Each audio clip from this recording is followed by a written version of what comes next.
Okay, welcome to the Rocky 88 YouTube channel. I'm here with Rich Wilson, author of the lovely Time Flies Story Porcupine Tree book, and Richard Allen, who was the manager of Porcupine Tree during the sort of psychedelic era and possibly one of the most interesting eras of the band. Richard, how did you discover and find Porcupine Tree? Steve sent me a tape. It's quite a well-known story, but basically we were starting a label and we were looking for bands to put out on that label. I also was involved in a magazine called Freak Beat, and we used to have flexi discs with the magazine, and we just accumulated lots of demo tapes. And amongst those demo tapes, one day Stephen Wilson sent in a cassette. I must admit I didn't listen to it straight away. Basically, I gave it to a friend of mine who was going to a festival to play in his car because he asked for some music. I picked it up off the floor of my room. It was in the sort of to listen to pile, but I hadn't got to it. And then when we got out the other end, he said to me, "Have you heard that tape? It's amazing." And I hadn't, so I then listened to it, and it was amazing. Did you instantly think, this is going to be something that will sell in America and be one day headlining Wembley Arena and stuff? I can't remember the exact order in which things happened because I also reviewed the tapes, and that's kind of lost in the midst of time. I reviewed a tape in Freak Beat magazine. It's kind of grew on me. I wasn't immediately bowled over by all of it because some of it, if you're familiar with the tapes, is quite sort of meandering and a bit sort of wacky. But the stuff that had songs on it, and particularly Radioactive Toy, I remember listening to it on the way to where I was working at the time on my bike. And I thought, wow, this could be huge because there was no other band doing that kind of music, more sort of a progressive rock in a Pink Floyd direction. Because at the time, if you said the word progressive rock, everybody thought that you sounded like Genesis. I mean, there was endless amounts of kind of Genesis type bands, obviously influenced by the success of Marillion, but there was no one filling that gap in the kind of Pink Floyd area. And I knew that there was a market for tapes of an underground tape scene at that time that was very big. And I just felt that this had the potential to really go on to be something quite special. In some ways I've been proven right, but I mean, if anyone had told me how far it got now, I would have been amazed. To the especially the recent sort of success of the last album as well. Rich, why did you want to sort of write about Porcupine Tree? Was it a band you're always into? I think I'd heard The Sky Move Sideways. I hadn't really come across them before that, and I think it was probably around Stupid Dream that I really started listening to them in full, and sort of follow them from that point onwards, really.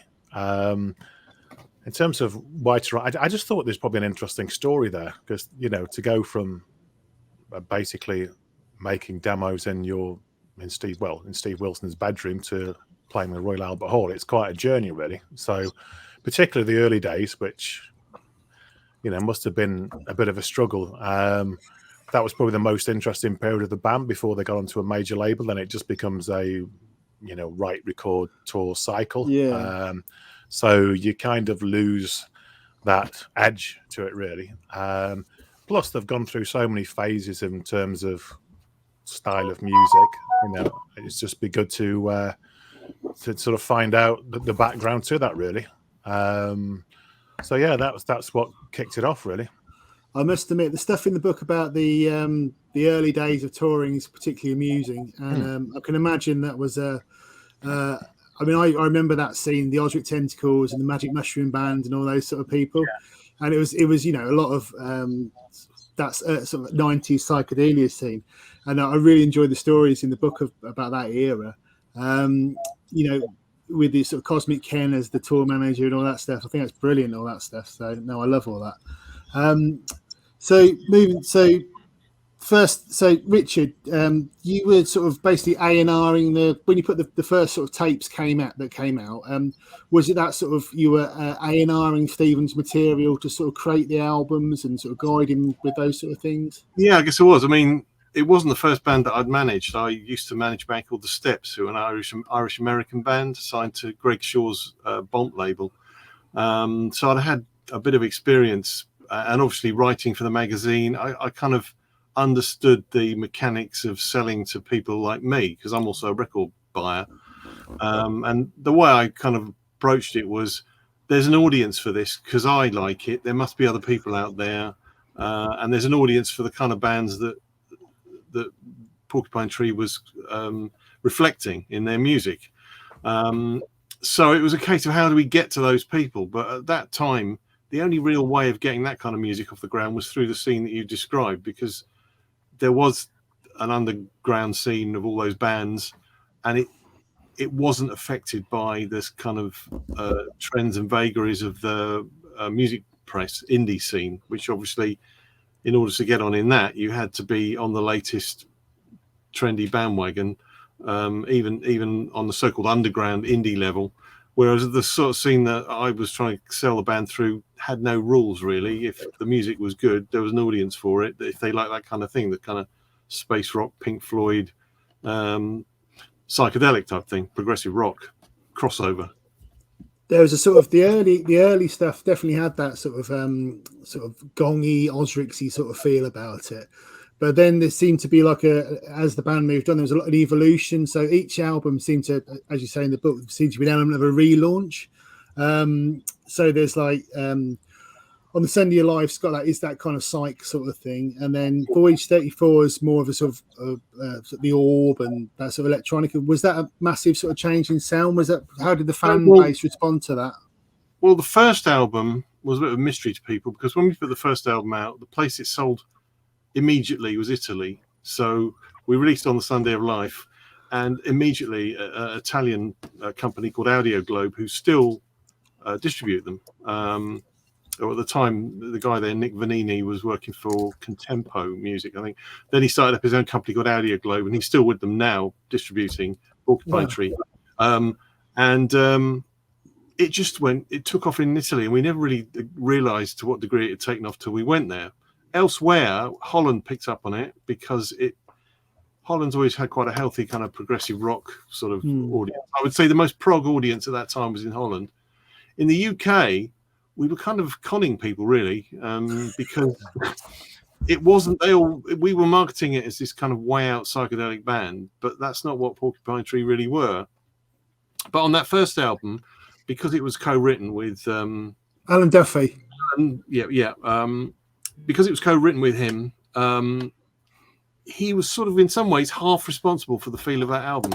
I mean, his lyrics are fantastic. Alan Duffy's lyrics, they're kind of Edward Lear type stuff, and Steve set it to music. So in some ways, that first Porcupine Tree album is a sort of he was like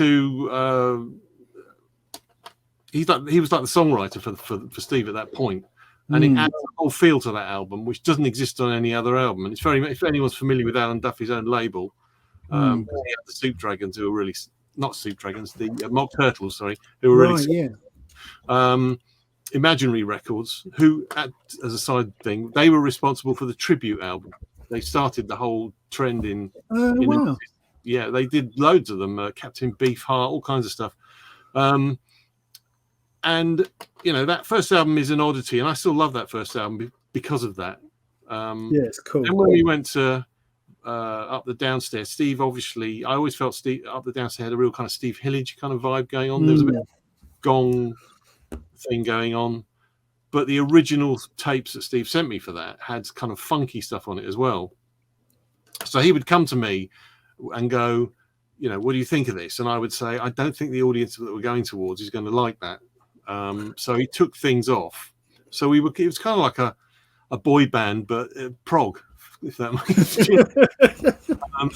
Not quite as naff, but in the way that it was put together. And then Voyage 34, similarly, Steve wanted to do something that was really long and unusual. And I've got a collection of kind of 60s weird albums, one of which was that the Timothy Leary one, which the original cover was based on. And then there was this Capitol Records album, which was put out at the time when LSD was still legal.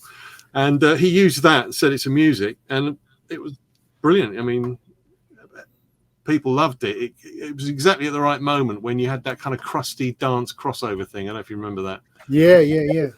It was right at that moment, so it was perfect, and Club Dog started playing it. But I always remember we did a gig in Chester, I think it was, and the band came on and started playing, and a guy came up to me and said to me, "No, mate," he said, "Voyage 34, I love it." He goes, "But this is just Pink Floyd bollocks," and walked out. So we, it did actually con people into thinking the band was something different. But I don't, at the end of the day, we were trying to build an audience, I remember buying the Voyage 34 single. I absolutely adored it. I think it was fantastic. But it was definitely more that I was into the sort of the Osrics and the space rock and all that stuff, and the Magic Mushroom Band and all that era of music. I loved all that stuff. But yeah, then you got to it went a bit more prog after that, didn't it? Yeah, obviously you went into The Sky Moves Sideways, and I must admit I was thrown when Steve delivered that album. It was the first time that we booked a studio to record, and we booked the Doghouse in Henley, which was run, I think still is run, by Barrymore Barlow from Jethro Tull. He's got this incredible house down by the river not Henley, Shiplake, and he's got a studio in the garden called the Doghouse, so named because apparently his wife would send him to the Doghouse. And Steve recorded in their Moon Loop, and I was quite surprised at the final album when it was delivered, because it was very, very Pink Floyd, and I actually felt it was too Pink Floyd, but it was a moving on. Every time he did something, it was different. It was moving on, and in some ways, it was moving in a direction where they've got to now, in that it was going towards progressive rock, not the kind of progressive rock they do now, but it was still definitely a prog album compared to those earlier things, which were psychedelic kind of space rock things. In Rich's book, in the story of Porcupine Tree, it does mention about that was more of a risk for Delirium because it's a more expensive production than that. Yeah, well, Steve insisted on an album cover that was like high quality. I mean, you look at it now and you could do that in 5 minutes on computer, but at the time that was, quite complicated.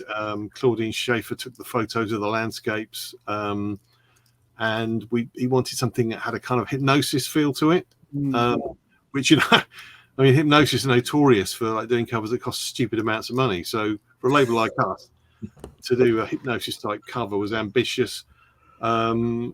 He wanted the album to sound really kind of, grand and broad and, sort of impressive. And we had to sell at least 7,000 copies just to break even. And that was way more than the previous album had sold. So there was a nail-biting moment, and we were amazed. It just went. But then, we always spent a lot of time on PR. I mean, I spent every waking moment sending copies to everyone I could possibly think of. And in the end, it paid off. It was just a war of attrition, really. I find it amusing now how a lot of the mainstream magazines, like I think Q magazine, loved Porcupine Tree. They actually hated them when I was doing it. Feeling was mutual as well. Well, the book opens with a Nag's Head gig, and was the touring really sort of massively a part of growing the fan base and engaging with that audience? Well, the Nag's Head gig, it was an experiment really, because we'd had that radio session with Mark Radcliffe, I think very close to that time. I can't remember whether it was just before or just after, but we booked a gig. Steve wanted to do a gig, got the band together, and it was all, if you looked at it now, it would have looked quite, not amateurish, but nowhere near as polished, and a bit, I think Colin turned up like he'd just come from work, and Chris was looking like, they look like a weird collection, because you had Richard looking very dark and moody, you had Steve at the time used to wear this sort of headband, looked a bit indie. I would describe Steve when I first met him as an indie kid. Colin was like, very sort of down to earth, more at home in Gong in some ways. So when they performed, it sounded incredible, but it looked a bit weird. But the audience absolutely loved it. The place was rammed. People came from all over the country, and we were.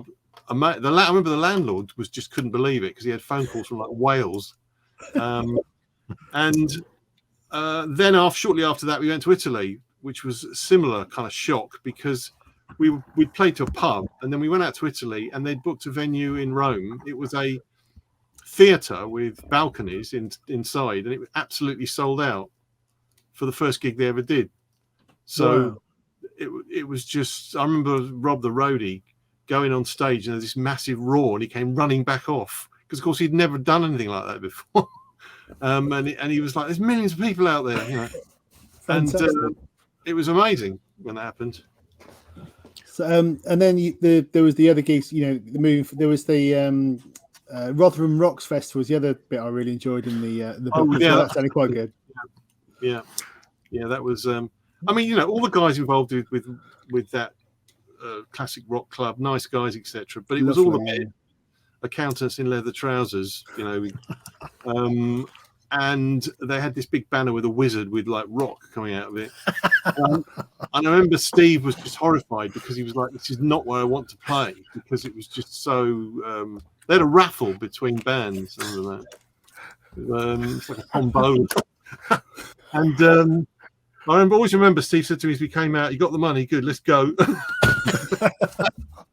I know some, and they're the most lovely people. They're really cool people, and it's like, yeah, obviously it's if you're expecting it's sort of a Wembley Arena and you go to some nights, there's a certain difference there. Well, so the problem Porcupine Tree had, and to be fair to their audience, was prog fans and never were, particularly at that time, the coolest people on the planet when it comes to the music industry.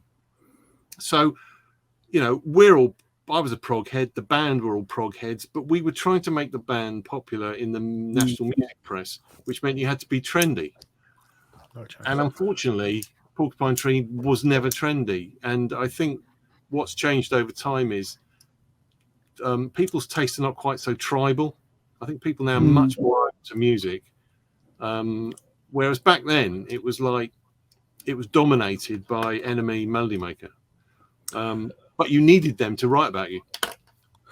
there's a quote in the book about that Marillion gig when you were looking at doing the Marillion show, and that kind of messed up your press profile for the Porcupine Tree stuff. Because they were prog, and it's the kiss of death at that time, wasn't it? It was the kiss of death, and you know, we were right to complain about that because I actually had an Enemy journalist. I think it was Enemy. Yeah, it was Enemy. I was talking to them on the phone, trying to convince them to write about the band, and he said, "But you're prog," and I said, "No, we're not." He said, "What do you mean? Did a gig with Marillion?" He said, "What do you say to that?" You know. But in the end, that later in the band's career, none of that mattered. But at that time, it was really important. So it was this constant battle. We got around it by becoming krautrock. Remember that? Yeah. Well, that's the Well, that was the we had the Julian Cope book, and that was like the Signify albums, very much along that. It's got that kind of noise sort of feel to some of that, hasn't it? That was the most successful thing we did on Delirium. Yeah. And it's kind of Noise meets Rush album, isn't it? It's kind of still got those sort of proggy bits, but it's got that kind of noise sort of feel and the more repetitive riffing and that sort of thing. It was so much easier to sell, you know. Yeah. It's always going to be Yeah, it's one of those, isn't it? Because throughout the career, the styles always changed just at the time when that type of music could become popular. So you always sort of wonder, did they do Signify because krautrock was popular and there was an opportunity, or was it done because they heard it and thought, actually, let's chuck some of that into the sound? I think it went with the zeitgeist, actually. I think that krautrock at that time kind of became really its head in terms of what people were listening. I suddenly bought loads of krautrock albums. Because of Julian's book, that sort of sparked an interest in everybody. I know Steve was buying lots of krautrock at the time because I remember him buying them. So I don't think it was kind of... I think contrived. That's the most genuine, not contrived. That's the most genuine album I always felt that they did on Delirium, because I felt it was a proper band album. It was an album that had a real sound of its own without being too derivative. It wasn't derivative in any way. That you could hear elements of... There's a bit of noise in there, obviously. But it was Porcupine. It had the personality of Porcupine Tree, I felt, for the first time. And that's the album I still listen to, actually. So I think that, you know. Yeah, it's a great record. It's my favourite Porcupine Tree album as well. I think it's a great record. That one in absentia, those two I really like. But then, so after that, the band started to move to more sort of song-driven sort of sound. How hard was it to get them? I mean, once again, in the book, there's a bit about trying to get the deal with K Scope and trying to get labels aboard. Was that a very hard thing to do? Right. Well, it got to the point where Delirium didn't have enough staff, and one of the things that kept Porcupine Tree going was I ran a mail order business, and it was the only thing that I was running that actually made any money. That Porcupine Tree managed to grow and fund itself, but never made a great deal of money because so much time and effort and money was spent on sort of pushing it further. I ran a mail order business that was the only thing that really sort of kept the whole thing going, and basically. So I've lost my train of thought now. Sorry. Sorry. We were talking about the run up to trying to get interest to songs, Delirium could grow into towards a larger label. Yeah, right. So basically,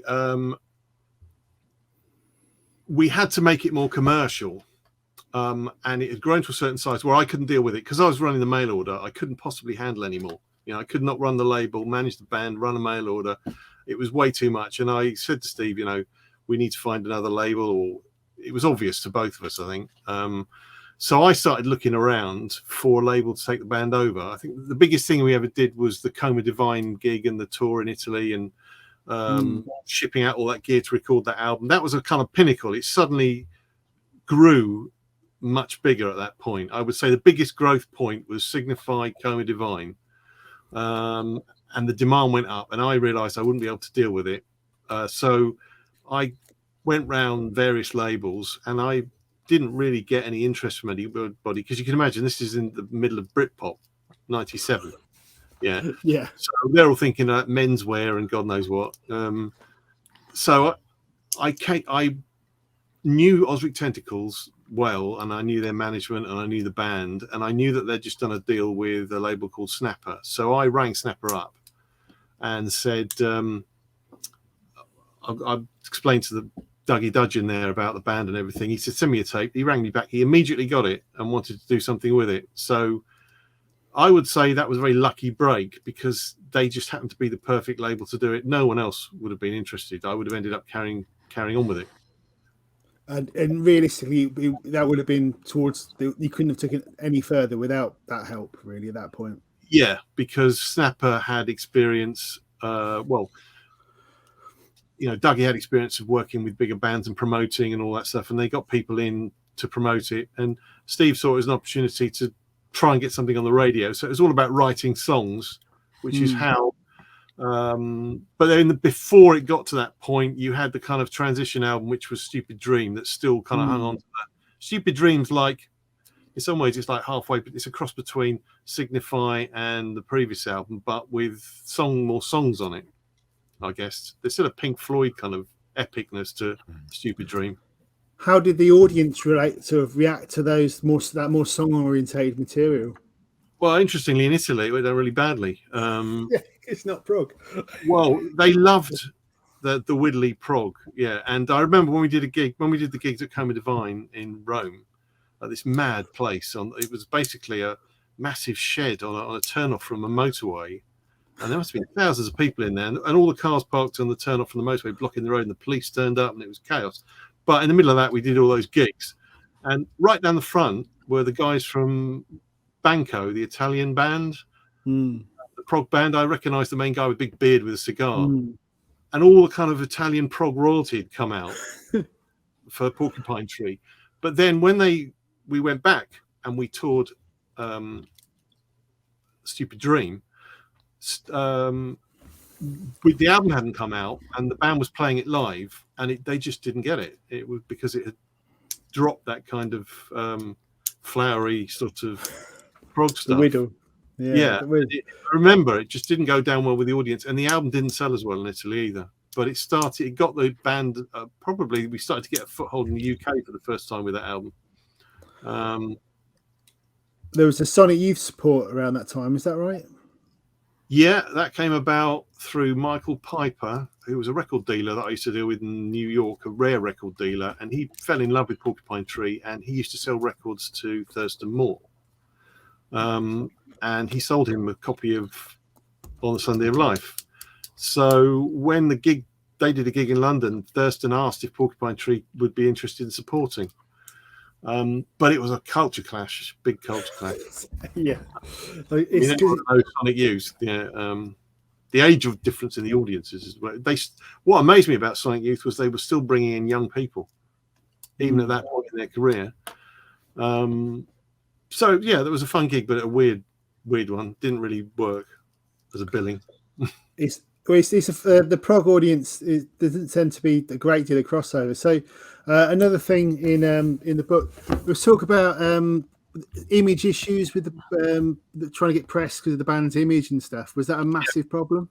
Yeah, well, of course we're at the height of Britpop, so image is everything. And 4 Chords That Wrote a Million is a dig at Oasis. 4 Chords That Made a Million, sorry. So, how do you make a prog band look cool and trendy in a Britpop way? Well, it's impossible. And when Snapper tried to get some press agency, and I remember one looked at one of the photos and looked at Chris, who looked like someone from Queen or something, and said, "No way, we're going to do anything with a band looking like that." I mean, not a lot of people. Successful press agents are not successful at promoting bands. They're successful at choosing the bands that are going to be successful. That's the way It's very hard to sell things that people aren't going to sort of get behind, isn't it? I completely agree that, and also one of the issues I would imagine there was the changes of sound over the course of the years. I mean, people will write you off as one sound, write you off as something else, and it's very hard to sort of market that with all those relaunches of a band. So another thing, Rich, in your book, there's a bit about a surrogate band. I don't know if you want to talk about that with Richard. Yeah, that was, I have to say, the amount of work Richard did in getting Porcupine Tree to where they were is fantastic. And by the same token, when I was writing this book, I'd just come off writing a book on Dream Theater where I had complete band involvement, complete access, no editing, and that's like your utopia for writing a book. Then go into Porcupine Tree where the band weren't interested in speaking to me. Obviously, it was going to be unauthorized, so you're relying on archive press interviews plus all the people that surround the band that you can speak to. And I do remember, I think I sent an email to Richie on his Delirium email address, which he still hadn't picked up. And I remember spending a very pleasant afternoon in your in your office, in your garden, with Glenn Povey, the tour manager, just listening to all these fantastic anecdotes, and that really sort of put the fire under stuff to get going. And one of which was, and one of the things that came out from that was, that it wasn't anything that Richard put to the band, but they were sort of thinking, well, maybe you could have Steve fronted it, get rid of all these old farts behind him, and put a boy band in to support him, which obviously they weren't mercenary enough to do. But it's an interesting. I can tell you when that happened. So the band had done albums for Snapper, and we had just delivered recordings hadn't been delivered, but they'd done Light Bulb Sun and Stupid Dream, and we were at a festival in Germany, Herzberg Festival, and we didn't really know where to go next because the band had not sold enough records to recoup the advance, the money that Snapper had spent on them, and they weren't going to pick up the option. So effectively the band was left without a label. And we didn't really know what to do at that point. And I remember having a discussion with Glenn about where can we go from here. And that conversation came up about Steve, should get a younger band. And the kind of like the most ruthless thing you could possibly do. But to be honest, me and Glenn aren't ruthless, so we never proposed that to Steve. I don't know how it would have gone down if we had. But Glenn had experience of it because he went on to manage Love. And of course, Arthur Lee had a young band backing him. And in the end, it became quite a hip thing to do because you had Brian Wilson did it with the Wondermints. Beach Boys did it with the Wondermints. All the older artists got young bands in. But of course, Steve wasn't that old at that point. But, thankfully, we didn't mention it and he didn't decide to do it anyway. Yeah, well, I wonder how that would have gone down with the prog fans. I can only imagine. Yeah. Rich, the other favourite story of mine, and there's the Uri Geller album. Yeah, that was a weird one, wasn't it? Yeah. So I think, if I remember rightly, Dougie Dudgeon, who we just mentioned there from Snapper, bumped into Uri Geller on a cross-channel ferry during the solar eclipse. As It was you Rob do. Ayling. It was Rob Ayling. Rob, of course it was, yeah. And then they sort of got talking, and there was some suggestion that, you know, maybe Steve and Uri Geller could work together. And I seem to remember Steve not being that interested until he found out how many, you know, copies Uri had sold on the shopping channel. So I think, I can't remember what came of that, Richard. It was a bit of a strange It did one. come out, but no one really knew that it was Steve until later. I mean, the Uri Geller with Rob. I mean, Rob actually. Don't you remember there was a solar eclipse, and there was a cross-channel cruise in the middle of the solar eclipse, and that's how Rob met Uri Geller. Which is, where else would you meet Uri Geller? Uri Geller's first made an album in the 70s that is absolutely hilarious. It's so bad, it's a masterpiece. It's like an easy listening record with him talking over the top of it about how to bend a spoon or something. And bit William Shatner. Yeah, exactly. But the one that I think Steve did is just kind of meditative music. I did hear it once. But you know, it's Probably a highly valuable collectible now. I've seen one copy. So around that time, so they moved towards gradually moving to that metal sound around that era. What did you think of sort of that change of sound? So what happened was the band obviously didn't have a label effectively when Snapper didn't pick up the option, and I had already, previous to going to Snapper, had a conversation with Andy Karp, who at the time was at Lava Records. I can't remember whether Lava existed back when I spoke to him, but he had said to me, he had rung me back a number of times over about space of about a week and a half. I said, I really love this band. And he said, but I need to convince the guy above me to sign them. And that guy would have been Jason Flom. And he wasn't able to convince him. So it never went anywhere. And we were on Snapper. That was Stupid Dream. Yeah. So I talked to them about Stupid Dream. So then when we were looking for a label, I had been to everyone. I went to Virgin. I mean, every label you can imagine.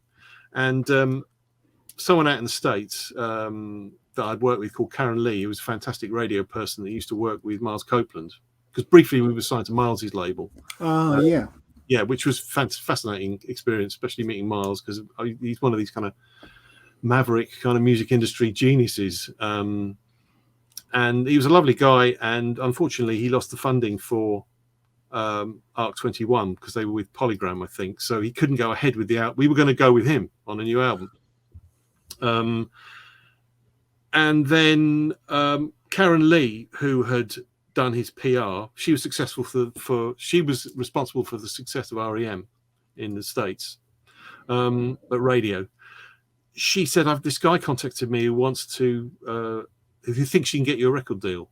And I said, okay. She said, I'll put him in contact with you.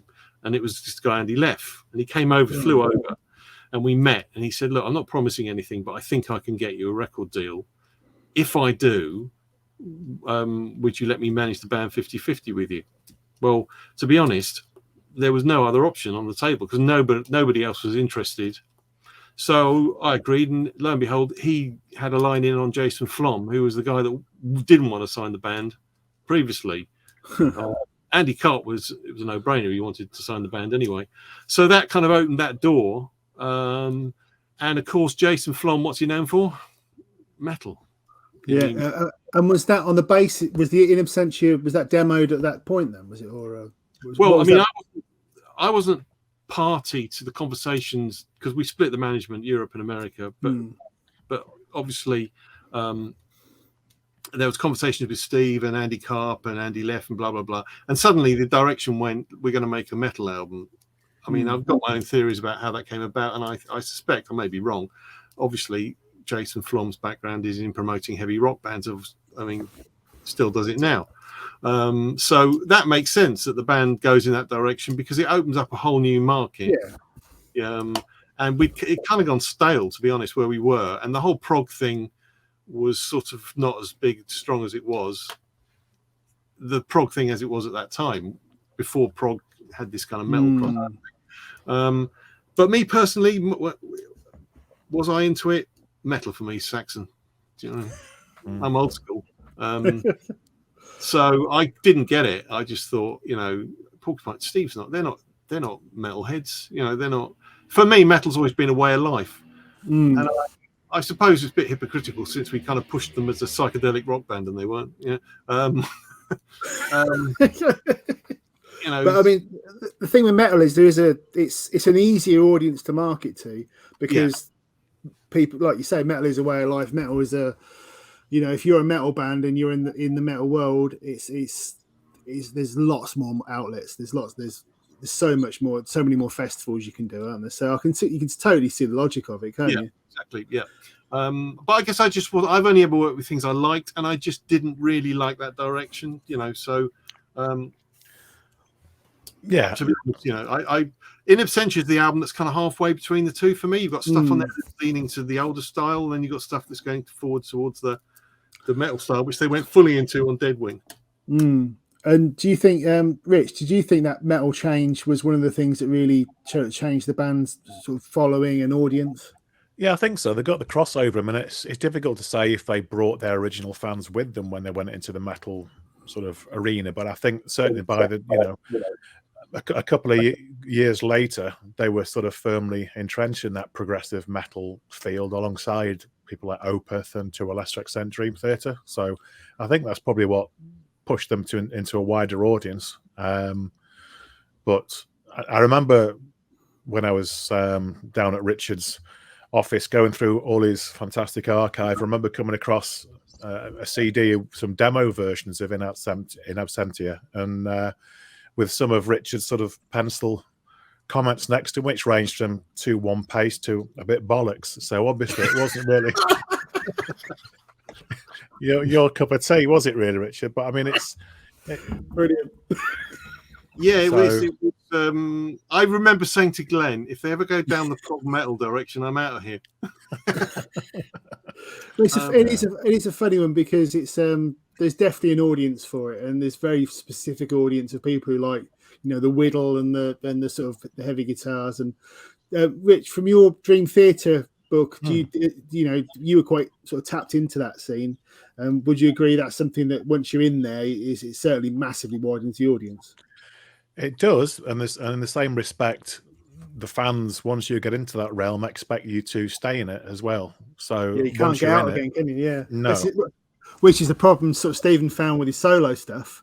It was the hard bit, it was getting back out again, wasn't it? Yep. Funny you should say that, because I actually said at the time, if you go down that road, there's no coming back. You're forever prog metal. You can't make a pop album. And then amazingly, Steve actually did try and do that. Some people, I know some fans liked it, but it's a very loyal. I don't. You probably know more about prog metal than me, but I can imagine it's a very loyal, fanatical kind of audience. Yeah, very much so. I mean, it's a really great audience because they're loyal and they're into it, and they're smart people, and it's it's a really good audience. But yeah, once you're in, one of the, as I'm sure you know far better than me, is that once you're pigeonholed in one style, and like you say, to go through from the sort of Osricsy space rock to the prog thing to the Noi thing to the sort of Crosby, Stills and Nash, Radiohead, Crosby, Stills and Nash, that sort of thing. Oh yeah, I forgot the Radiohead thing. Yeah, that's what Steve wanted to do with those albums on Snapper. Yeah, I'd forgotten that actually. When we were in the tour bus in the late 90s, OK Computer was the one album that was got raving about the whole band. But I noticed that every prog band around that time was raving about that album because they saw it it was their way out of prog prison, wasn't it? Yeah. Everybody was. I mean, Marillion as well. They were. Once again, it was one of those albums where you could play in odd time signatures and do songs, multi-suite sort of part songs, and still get away with it and not, be sort of completely cut off from the rest of the music industry. So, yeah, I mean, it was very. I mean, I remember OK Computer and Jules Holland with them being on later, doing Paranoid Android, and just like, well, here we go. We can do what we want again. It's brilliant. Yeah, it kind of opened the door to that sound. They were still, I think, the problem that all those other bands had trying to emulate Radiohead was, although they were able to emulate the sound, Radiohead remained cool with the music press, didn't they?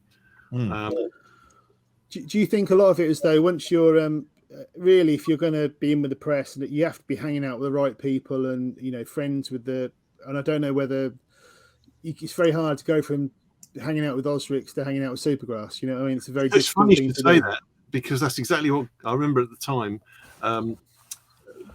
The band were complaining, why can't we get any cool gigs at Reading and all the sort of hidden festivals? And I remember Glenn saying to me, the problem is that the band they're not hanging out with Supergrass in a pub in Camden. Yeah, exactly. Yeah, exactly. That's always been the way the music industry has always worked, and it's people. My one bit of advice I'll ever give to anybody who wants to get into the music industry is go out and get drunk with the right people, and that's completely how the way it works. It seems to be. If you can build those relationships, that'll get you a lot further than practicing the guitar 8 hours a day. And it shouldn't be like that, but that's kind of the way it is, I think, for a lot of people. Yeah. So we got to essentially say Chris Maitland leaves around this sort of time, and so what happened with Chris leaving? Rich, you wrote in the book, didn't you, about that? I said there was an argument because I was being diplomatic. So in the studio, I think Chris had probably become frustrated with a few things, and he just sort of snapped, and there was a bit of a physical altercation with Steve, which you can never condone, but you can probably understand. Bands are kind of pressure cooker environments, and these things do happen, which is a shame, really, because I've got nothing but great words to say about Chris. I thought he was a fantastic drummer, a great personality, and sometimes when you're in a prog band, when everyone's kind of just playing their instruments and staring at the floor a bit, you need someone with a bit of life, a bit of Keith Moon on the drums, just to, I was a showman. Chris was the rock and roll of Porcupine Tree. Gavin's a completely different drummer. It's much more technical, kind of King Crimson kind of stuff. But Chris was kind of gave the band a kind of rock and roll edge, a performer in a different, obviously Gavin's a performer, but Chris's performance was much more Keith Moon like. So it's kind of shame when that happened, really. But I don't think the prog metal direction is Chris's bag either. I'm guessing, I can't see Chris doing that sort of thing personally. No, and the thing with him was as well, he, to make ends meet, he was sort of doing any gig that would pay. So literally, I think a week before they were going in for rehearsals to record in Absentia, he was playing in pantomime somewhere, which is not ideal preparation. So obviously then go straight in from that into a pre-recording session in a studio, and he's not getting everything perfectly right, which caused a bit of frustration. But what's he going to do? He hasn't got the luxury of sitting down for 2 months to prepare for it. So it's a bit rough, really, I think. He was doing big West End shows, Chris, and I think he was the stress of having to decide whether to knock that on the head. Probably made the right decision not to. Do you know what I mean? Because the thing is if he hadn't gelled with the direction the band was going in, that would have been a mistake. So but who knows? But it was a shame that happened. But not unusual. Bands change. I mean, how many bands have the same lineup since the beginning? True, very true. So the Lava deal. So around that time, was that when you sort of stopped managing the band, Richard? Was that the kind of the end of your time? We tried it for a year. Everything went like clockwork in the Europe side of it. America, organisationally, in my view, was a disaster. And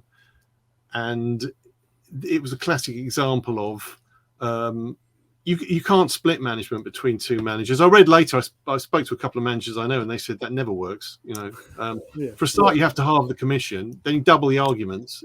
So it's like hiding to a disaster. But I think the big problem that I had was in America, a manager is not the same as a manager in Europe. In Europe, a manager does everything. In America, you've got a lawyer that does a lot of the functions of what a manager would do, and then the manager tends to really just be somebody that talks to people more so than what was happening here, and it just didn't work out. It was just, and also because I wasn't into the music, I just made a decision that I just didn't want to continue. Basically, I'd had 12 years of it, plus I had other stuff on my plate.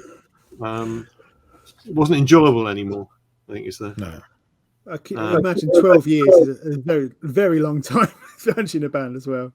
I mean, that's long. That's longer than Peter Grant did with Zeppelin, I think, or equal to it. So I mean, that's not bad, is it? And of course, everything was done on a shoestring as well, wasn't it? I remember. Yeah. Especially on the touring, I remember you mentioning to me, having to explain to Richard Barbieri that, all right, the hotels weren't good, and he might have to wash his underpants in the sink, which. Well, that was our tour manager, Adrian Bantz, who used to work for Iron Maiden. But the problem was, I got a lot of respect for Richard because obviously he came into this from a different environment, and he obviously had expectations of a certain professional level of touring. But the reality was there was no money in Porcupine Tree to pay for any of that, and I wasn't about to remortgage my house and risk my entire savings on something that was not going to work, spending lots of money on hotel rooms when it wasn't necessary. So we managed to make it survive. It wasn't uncomfortable. It wasn't as comfortable as it could have been, but it gradually grew and self-financed itself. And if it hadn't have done that, it wouldn't have. If the band hadn't stuck it for so long and tolerated that, and I hadn't stuck at it so long, we wouldn't have got through that period. And in some ways, it was like a brand name that got built up. And if you look back over time, the band is respected because they've done so many different things. So it created a kind of a mythology, and that's worth more than gold if you're a band. Yeah, I mean, compared to, there's other bands doing a similar sort of thing, but a lot of them weren't actually progressive. They were prog bands. But to be fair on Porcupine Tree, they were progressive and they did keep doing new things. And that's why I admire them and the way they sort of kept grinding and grinding and grinding. So they got to the point, where they could sort of build the audience to play the big shows. And that word of mouth started, 30 years ago. So it's an incredible achievement. And Richard, you can really see the way that all that incredible work, that work ethic you had early on has paid off for them now. So what do you think of the last sort of 20 years? What have they been doing? To be honest, I was quite surprised that it got as big as it did. I was expecting it to get so far with the prog metal thing and then not get any further. The Royal Albert Hall I went to, the band asked me to go along, and that was really weird because I took a friend of mine with me who had only ever seen them at one other show, and that was the Nag's Head in High Wycombe. He was sitting next to me, and he was just completely mind blown. He's like going, how the band had gone from the pub to the Royal Albert Hall in one go. And that was quite a special moment because to me, it was like vindication of all of the stuff that I'd done, that it got to the point that I expected to get to. Beyond that, I did think it would kind of falter, and all credit to them, it's grown and grown. But I think in leaving that big gap now, coming back now, they've allowed the kind of the mythology to sort of brew in the background, and I think they're now living off that kind of. It's got a mythology. It's odd though. There is no mythology. It's just a blood of blokes in a van, Which is sadly true of all rock music, even as we might like to pretend it isn't, but it is true, isn't it? That's the way it is. I remember seeing Porcupine Tree in the 90s, the Road Mender in Northampton. I think it was about 60 people, so not a massive crowd, but it's a great gig. Yeah, great gig, really great gig. Driving back from that gig in the green van. Yeah. And Rich, in your sort of time, sort of researching the book, what was your favourite thing you learned about Porcupine Tree? And I don't know really. I think it's really just the sort of transition across the different eras of the band, and the sort of reasoning behind that. I think I'm surprised they came back, I have to say, and I think it's a shame that Colin's no longer with them. travesty is a good word, and the same probably for John Wesley as well, really. But I'm sure, Steve's got his reasons for that. And as much as we sort of hear things on the outside, you never really know what was going on the inside. But I do think it's a shame, because I think his bass playing brought a hell of a lot to to the sound. Yeah, me too. I think he's a great bass player. Yeah, I was surprised it kind of wasn't involved, and also I think it's a shame in some ways that they don't play some of the older material. But then I can understand there's a reluctance to do that. But even Pink Floyd ended up playing the old stuff eventually, so you never know. Do you think that sort of a lot of people during the different sort of transitions of the different eras? Do you think a lot of people got on the bus and got off the bus in terms of the fan base? I know they did. Yeah. People objected to the new direction, the metal direction, and left them. I know that because I've met some of them. Whereas others like the early stuff and like the new stuff. It's because that. I mean, when I've been to sort of Stephen Wilson and Porcupine Tree shows, I mean, when you sort of go, it does tend to be. There's kind of a cross section of audience. I mean, you got sort of, like I say, you can see the people who were like the old school sort of people, the prog people, and then there's definitely a few, like the metal kids there as well. And it's quite an interesting thing because if you look at a lot of the bands doing that sort of thing, I mean, they haven't got that.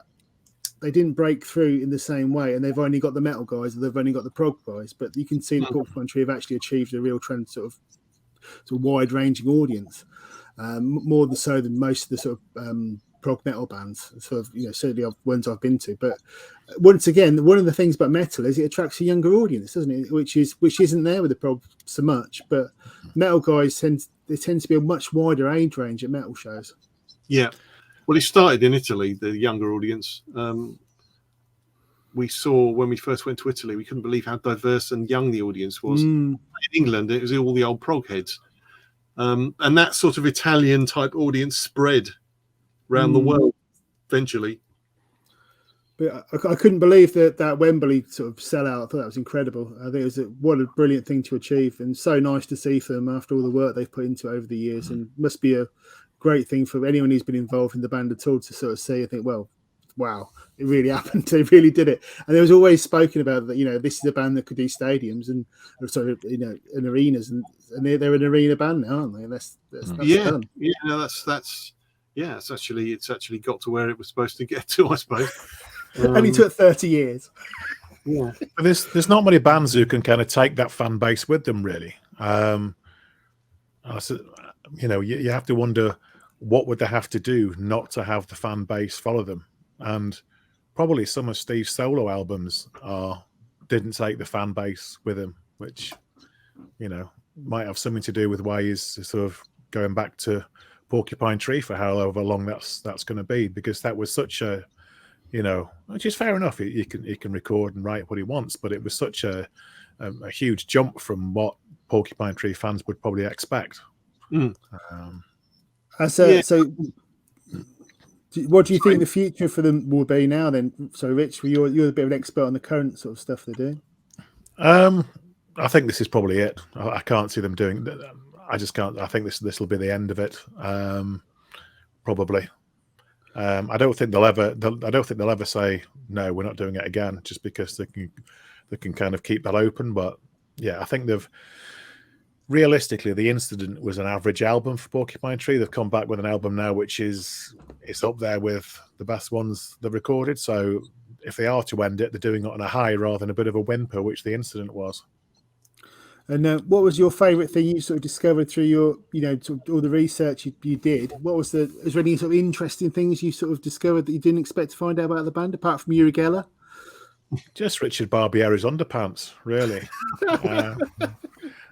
But no, I think it was interesting what was going on behind the scenes, because obviously Richard put a huge amount of work in to get them where they were, and it was a shame that probably a relationship didn't continue, really. But I think it was unavoidable, because I went through what everybody went through. The funny thing was, when I quit as manager, the first thing I did, and I'm not making this up, was I ran downstairs and put on Spinal Tap, because I couldn't remember what happened when the manager quit, and I fell about laughing. Literally said what I had just said on the phone. Did you get a cricket bat out, Richard? No. Sorry? Did you get a cricket bat out? and start smashing things up. Someone in the office, weird, funnily enough, as a quote. Yeah. But it was and you can see the difference that all that hard work, and that the sort of infrastructure you built up was one of the main things that made the difference between them and other bands of the similar ilk, and the fact that they evolved as musicians and picked those fans up. But yeah, no, it's just incredible to see how far they've come. And just to finish up, fantastic book. Yeah. So it's a story of Porcupine Tree. There's lots of really good interviews with Richard and lots of other people in there in Rich's book. Highly recommended, very valuable from the Rocky 88 website. Is there anything, what was your favourite Porcupine Tree album, Rich? Probably Fear of a Blank Planet. Yeah. Yeah. The full metal. Yeah. That's but then again, record, you look back at I Really Love Stupid Dream, and there's some great tracks on Lightbulb Sun. So, yeah, kind of those three, I think, for me. And Richard, was it Signify your favourite? Signify the first one, yeah, probably because they're the ones that I enjoyed the most musically, and for me, they're the ones that kind of sum up in one go that the old Delirium period, I think. Okay, chaps. Well, thank you very much. And I say top read. So, Story of Porcupine Tree, Time Flies. Thanks very much. Nice one. Thanks, guys. Cheers. Thanks, Pat.